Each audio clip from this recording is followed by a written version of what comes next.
Welcome back to Investing Talk Podcast. Today we're looking at AST SpaceMobile. As usual, before we start, subscribe, like, and comment to this video to support the show. It really helps us keep bringing you these deep dives. So, setting the stage today, this is a high-stakes play. We're talking about the space-based cellular broadband market. It is. It's a massive ambition. I mean, they are targeting 6 billion mobile subscribers globally using space-based technology.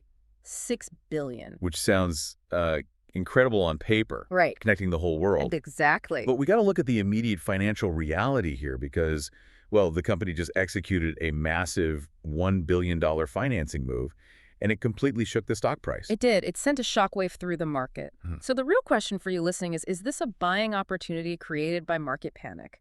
Or are we looking at genuine dilution distress? Right. Are they fueling the rocket or just burning the furniture? So let's pivot right into the fundamentals and figure that out. Let's do it. Because looking at the revenue trajectory, it's definitely a point of friction. 2026 revenue is projected at $19 million. Yeah, 19 million. 19 million. For a company promising to connect 6 billion people, that sounds, it sounds like a rounding error. It does if you view them as a mature tech giant. But you really have to remember, this is early commercialization. It's not a mature cash cow yet. That 19 million is the critical bridge. The bridge from what? From just doing tech demos to actually having a revenue-generating service. The big driver here is the deployment of their Block 2 Bluebirds. Okay, the Bluebirds. Break that down for us. So the Block 2 Bluebirds are basically their next-generation satellites. These are the specific pieces of hardware enabling the 4G and 5G direct-to-device connectivity. Got it. So they are effectively putting cell towers in low Earth orbit. Precisely. And while we aren't seeing current quarter revenues detailed in the recent filings because they're still in the build-out phase, the forward projections show this massive accelerating demand. From who, though? Just regular retail consumers? No, from commercial partnerships and major U.S. government contracts. The demand is there. They just have to put the infrastructure in the sky to service it. Which brings us to the elephant in the room, the cash position. Yeah. Because putting infrastructure in the sky is incredibly capital intensive. It is. And that brings us to the $1 billion raise. In February 2026, they announced this $1 billion Rule 144A offering of convertible senior notes. Right. That's the headline everyone is reacting to. Let's unpack the stats on that. The notes carry a 2.250% rate, and they're due in 2036. So on the surface, 2.25% interest is really cheap money. It's very cheap debt. But the market hated it. The stock tanked. Why? Because they are convertible notes. The market sees the word convertible and immediately prices in the dilution risk. Every one slice of the pie getting smaller. Exactly. But I would argue this is a fundamental misunderstanding of where the company is at. This raise actually extends their runway significantly. It fully funds the launch of 45 to 60 satellites across 2025 and 2026. They need that constellation to generate the revenue we were just talking about. This move actually reduces their near-term refinancing pressure. I hear that. But you can't ignore the cash burn. Free cash flow remains deeply negative right now. Of course it is. They are building a space network. Right, but the proceeds from this $1 billion, they are being reinvested entirely into growth, specifically into the Bluebird manufacturing. They aren't returning capital to shareholders via dividends or buybacks. No, and they shouldn't be at this stage. Right. It's all about building the competitive moat. Yeah. And honestly, their moat is incredibly strong. It's built entirely around their patented direct-to-device technology. Let's compare that to the big name in the space, Starlink, because Starlink is already up there. Starlink is up there, but the user experience is totally different. To use Starlink, you need specialized user hardware. You have to buy a terminal, mount to dish, point it at the sky. Yeah, it's a whole installation process. With AST SpaceMobile, you don't need any of that. It connects to completely unmodified smartphones. The phone you already have in your pocket just connects to the satellite. Which is wild tech. And that Bill. feeds into their partnership strategy too, right? Exactly. They aren't trying to be a new mobile carrier fighting for your monthly bill. They are working with mobile operators, T-Mobile, AT&T, Verizon. Oh, so they just become an extension of the network we already use. Right. They leverage the network effects of the legacy carriers rather than competing against them. Plus, there's a widening moat in defense applications. The government contract. Yeah, the digital payloads they can carry are very attractive to the military. Okay, so fundamentally, the tech is a game changer, but it's expensive to build. That makes sense.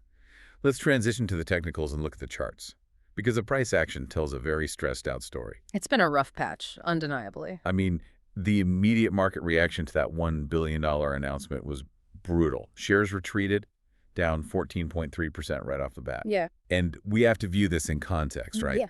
This is happening amidst broader weakness in the entire space sector. It is. The whole sector is feeling gravity right now. And you saw analysts reacting immediately. B. Riley cut their price target from $105 down to $95. But they maintained a neutral rating, which is fascinating. They chopped $10 off the target, but didn't downgrade it to a sell. Exactly. So how are you interpreting this price action? Because to me, it looks like a psychological pullback. It's speculative volatility. You see $1 billion of convertible debt, and retail investors just hit the eject button. I think that's exactly what it is. I interpret this as a pullback to establish support levels, not a structural breakdown of the company's value. You don't think the thesis is broken? Not at all. Look at the historical charts. Prior climbs, like when we saw that 19% jump purely on launch plan announcements, that shows the stock has serious higher highs potential when positive updates actually hit. It's a momentum game. Very much so. And the momentum right now is tricky. This capital raise caused so much high volatility that it actually dragged down peers. Rocket Lab, Redwire, they took hits too. Yeah, which tells us something important. That it's a flow rotation. Capital's rotating out of speculative space names entirely. Right. But looking at the neutral sentiment scores, it suggests a momentum pause more than a free fall. I'm actually watching for a gap up potential here. Based on what? The upcoming March 2nd update, if they confirm launch schedules there, we could see a massive reversal. Okay, so let's move into sentiment and really gauge the mood out there, because reading the financial press, the mood is predominantly bearish. Extremely bearish. Just looking at the recent headlines, I've got one here. What's driving AST SpaceMobile stock lower Friday? And another one. AST SpaceMobile prices 1B offering, shares retreat. It's a wall of worry. Total wall of worry. The narrative is hyper-focused on financing concerns and that sector drag we just talked about. But we have to look past the headlines to the actual analyst consensus. Right. And the consensus is officially a hold rating. But here is the crazy part.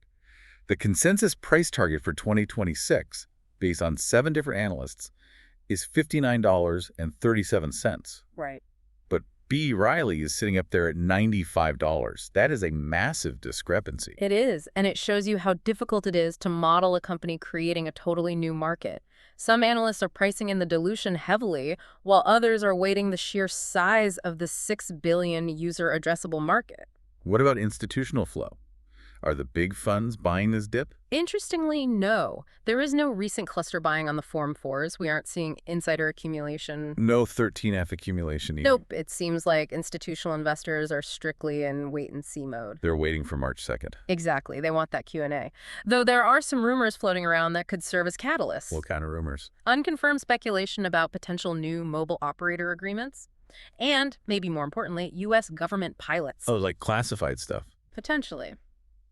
There was also a specific reference to T-Mobile demand in Q3 of 2025 that investors are really hoping gets validated soon. If that T-Mobile demand is real and accelerating, that changes the math on that $19 million revenue projection pretty fast. Absolutely. All right, let's play devil's advocate. We have to talk about the bear case. Let's look at the risks. We have to. What could completely derail this? The number one risk is execution. Building and launching satellites is incredibly hard. And their schedule is tight. Very tight. Any slippage in satellite deployments specifically, there's a lot of focus on FM1 slippage risk. That is a major, major problem. Because a delay means they're burning cash without turning on the revenue spigot. Exactly, which ties directly into the financial risk. Even with the $1 billion raise, the cash burn is still exceptionally high. So if the tech pilots underperform or a launch gets pushed back 6 months, that liquidity pressure just comes right back. It does. And then the dilution concerns from these notes and potential future equity raises become very real. That's exactly why the stock dropped. The market is pricing in the fear that this billion isn't enough. Plus, you have the macro sector risk. If the broader space sector stays weak, it could just drag this stock down regardless of how well the company actually performs. That's the reality of trading in a high beta sector. And honestly, I'd say these risks are currently priced in via those neutral analyst views. Yep. The market is not giving them the benefit of the doubt here. It's a show-me story. It is absolutely a show-me story. So let's get to the verdict. How should we be looking at this play right now? Well, we have a very clear catalyst calendar for the next 3 months. The immediate date you need to watch is March 2, 2026. Okay, what happens then? That is the quarterly business update. It's a webcast at 5 p.m. Eastern. And what are we listening for on that call? You want to watch for updates on the Block 2 Bluebird launches, any news on partnerships, their current funding status, post-raise, and regulatory progress. If they hit their marks there, it could clear the dark clouds. So taking all the fundamentals, the charts, the risks into account, what is the score? I'm giving this a bullish score of 7 out of 10. A 7 out of 10. Okay, that's pretty confident despite a 14% haircut this week. Defend the thesis for me. Here is the argument. The strong moat, that patented tech where you don't need any special hardware, is revolutionary. And the upcoming catalysts of launching 45 to 60 satellites totally outweigh the near-term noise about the financing. So your elevator pitch is basically that the $1 billion raise isn't a sign of distress, it's actually good news. Yes. It funds the 2026 service ramp. It gives them the capital to actually hit that 19 million revenue target. The Bluebird 6 milestone significantly de-risks their execution against competitors like Starlink. I can see that. I will concede that the recent dip actually provides a much better entry point. But, and this is vital for anyone listening, it requires a multi-year hold mindset. Oh, 100%. You cannot buy this expecting a pop next Tuesday. No. The target horizon here is mid-2026 for those commercial launches. You have to be patient. Right. Well, it leaves us with a really fascinating question to think about. Is the sheer convenience of connecting your regular everyday phone to space worth the massive, massive capital costs required to build that infrastructure? Or will dedicated hardware solutions like Starlink eventually just win out because they're easier to scale? Definitely something for you to explore on your own. It's the defining question for the whole sector. It really is. Don't forget to subscribe to get our next update. We'll see you in the next one.